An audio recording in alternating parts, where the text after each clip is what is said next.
Okay, we're talking healthcare delivery, and we have the Association of Nigerian Physicians in the Americas who are on a mission to Nigeria for what they call the ANPA week, which is a 1 to 2 week period yearly when members are in Nigeria to emphasize their mission which is to do three things: medical mission, continuous professional development, and strategic advocacy.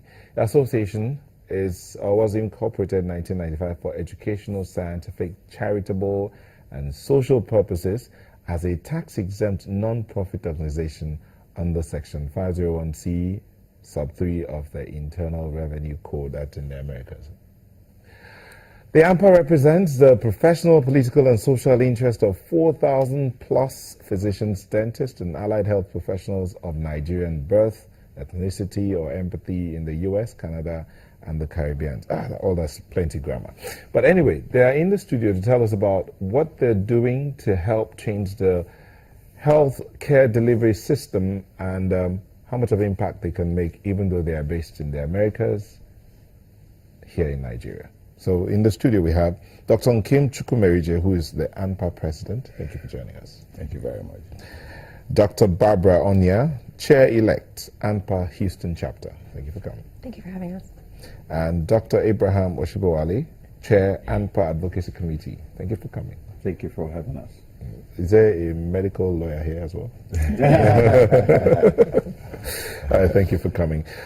We've very few of us have heard about ANPA, and sometimes in Nigeria I hear about professionals out there. They're wondering, why are they all out there? Can they come back and help the situation here? And some of you started here and then moved out, and you're making waves out there. So why can't they come? So possible questions that some Nigerians might be wanting to ask you is, yes, you're ANPA. What are you doing here? That's a very good question. Thank you. I think actually it's in an attempt to get engaged in Nigeria. That is why ANPA was formed in 1995. Really, Nigerians who are based in the United States asking the question, how do we, even though we are there, participate in helping to improve the health systems in Nigeria? So that is really the impetus of coming together. So ANPA mission is really related to, number one, of course, improving the personal and professional experiences of the members, but more importantly, in raising interest and discussions about healthcare issues in Nigeria, and actually being on the field in Nigeria, trying to engage in healthcare improvement in Nigeria, not just from a distance, but being in field. That's why we're here for an ANPA week. We call it an ANPA week, but it's a 1 to 2 week period, where strategically we try to do three things, like you mentioned. Number one is how might we help with medical missions, especially extending care, specialty care to underserved community who will otherwise don't have access to care. And during the medical missions, we're actually teaching to and training those who may benefit from that locally. Mm-hmm. And then number two is continuous professional development. One of the things we have is the workforce.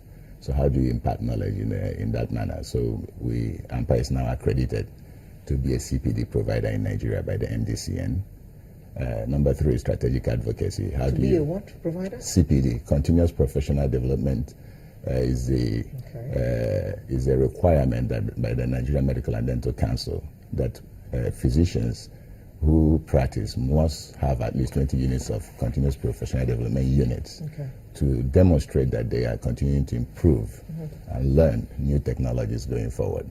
So starting from next year, we're actually going to have a full week of CPD activities, almost a mini convention in Nigeria, trying to help, drive that process. We already do it in the United States, for the past 22 years now, and those are transferable. Dr. Are you working with the Medical Association in Nigeria, or how do you get to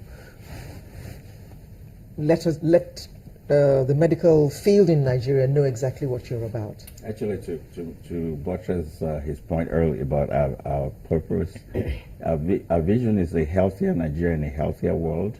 Since a lot of us are there working, what we intend to do is to interact with the Nigerian professionals to the medical field.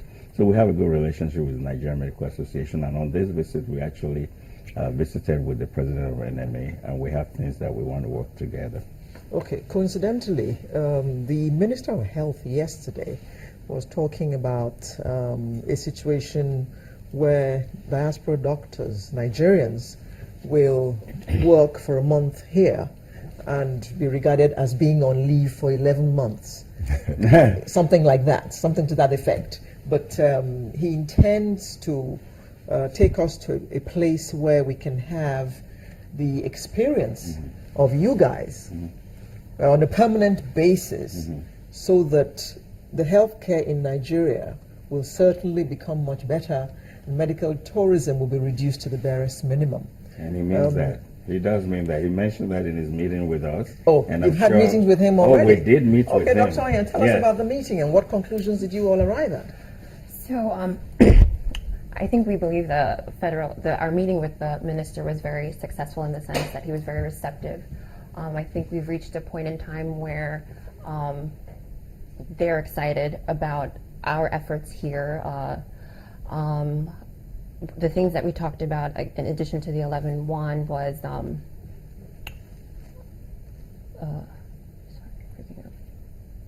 I mean, in addition to the way to look at engaging diaspora physicians in the country, in our mind, is in three ways. There are categories of diaspora physicians who are ready to come back fully. And in that case, the way to engage them would be to find ways to support their efforts in coming back by regulation.